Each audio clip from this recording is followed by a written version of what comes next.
Hello everyone and welcome back to another video from Crazy Gamer. In this video, I'm going to show you how to delete your account on the Toy Blast game. So let's get started right away. First of all, open up the Toy Blast game on your device and you will be taken into the main menu from which you can choose the various different levels that you can play.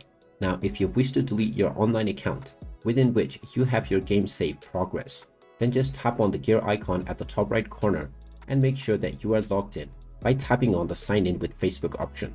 Once you are logged in using your Facebook account, you will be taken back into the main menu where you will be told that you have successfully been signed in. Tap on the continue button and once again tap on the gear icon at the top right. Now tap on the delete button at the very bottom. You will now be asked whether you are sure that you want to delete your account. Tap on the delete button and now this will schedule your account for deletion and you will be logged out from your account right away. After this process, you will still be able to continue playing from where you left off within your game. However, you will need to wait for at least 1 month before your account has been permanently deleted.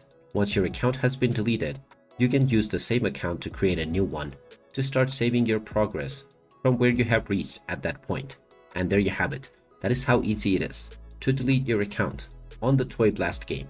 If you find this video helpful, make sure you hit that like button and subscribe to our channel if you haven't done so already. Also ring that notification bell to never miss another update from us. Thank you for watching and I will see you again in the next video.